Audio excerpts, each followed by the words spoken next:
नमस्कार। आज के एक सक्सेसफुल क्लिनिकल केस सम्बन्धे आलोचना करब। एक रेना स्टोनर केस। एक पेशेंट उनी प्राय एक बछरेर बेशी बोथ फ्लैंके पेन अनुभव करछिलेन। এই प्रॉब्लेमेर जन्य उनी चिकित्सकेर शरणापन्न हन एबं डाक्तारबाबू उनाके यूएसजी कराते देन। यूएसजी कराबार पर देखा गेल जे राइट एवं लेफ्ट किडनीते दुटोते स्टोन आछे।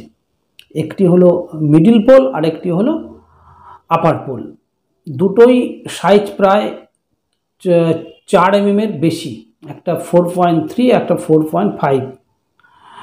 एबार এই আল্ট্রাসোনোগ্রাফি দেখার পর ডাক্তারবাবু ওনাকে অ্যাডভাইস দেন বেশি করে জল খেতে হবে, তার সঙ্গে কিছু ওষুধ দেন। কিন্তু ওই ওষুধ খাওয়ার পরেও অ্যাডভাইস মানার পরেও উনি পেন, তাও ওনার পেন হচ্ছিল। উনি নভেম্বর মাসে 1 তারিখে 1 নভেম্বর 2023-এ উনি আমার কাছে ট্রিটমেন্ট করাতে আসেন এবং আমি আগের আল্ট্রাসোনোগ্রাফিগুলো দেখি, দেখার পর আমি রেমেডি দিই। ওনাকে কেস টেকিং করার পর ওনার আর্সেনিকাম অ্যালবাম এই রেমেডিটা আসে। এর সঙ্গে আমি বারবারিস ভালগারিস মাদার টিংচার দিনে 2 বার 15 ফোঁটা করে হাফ কাপ জলের সঙ্গে মিশিয়ে সকাল এবং সন্ধ্যেবেলায় এই মেডিসিনটি কন্টিনিউ করতে বলি। উনি যথারীতি ট্রিটমেন্ট কন্টিনিউ করেন।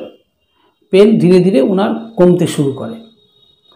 এরপরে 1 অক্টোবরে উনি আমাকে বলেন যে আবার পেন হচ্ছে।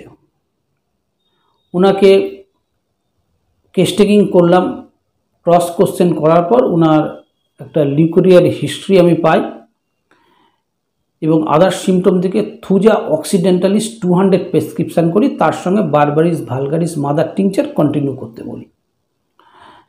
এর 1 মাস পরে ডিসেম্বর মাসে 29শে ডিসেম্বরে 2023 সালে বলেন যে 2 ফ্ল্যাঙ্কে পেন কমে গেছিল, আবার পেন হচ্ছে। পেনটি ক্যারেক্টার হলো থ্রবিং টাইপের, পেন বাড়ছে কমছে। এই সিমটম থেকে আমি বেলাডোনা প্রেসক্রিপশান করি। বেলাডোনা এই রেমেডিটি খাওয়ার পর পেন ধীরে ধীরে কমে যায়, পেশেন্ট আস্তে আস্তে সুস্থ হতে শুরু করে।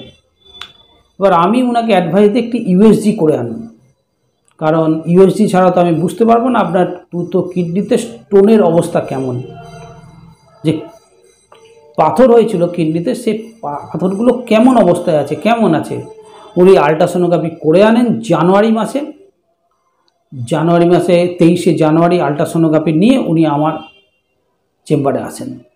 আচ্ছা, আপনারাই দেখুন আল্ট্রাসোনোগ্রাফির রিপোর্ট দেখুন, একটা কিডনিতেও কিন্তু স্টোন নেই, সম্পূর্ণ চলে গেছে, পেশেন্ট কিন্তু সুস্থ। দর্শক বন্ধু, এই ছিল আজকে আমার ভিডিও। সবাই ভালো থাকবেন। আর যারা ফেসবুক থেকে দেখছেন যে সকল দর্শক বন্ধু, তারা অবশ্যই আমার এই পেজটাকে ফলো করবেন। আর যারা ইউটিউব থেকে দেখছেন অবশ্যই চ্যানেলটিকে সাবস্ক্রাইব করবেন। ধন্যবাদ।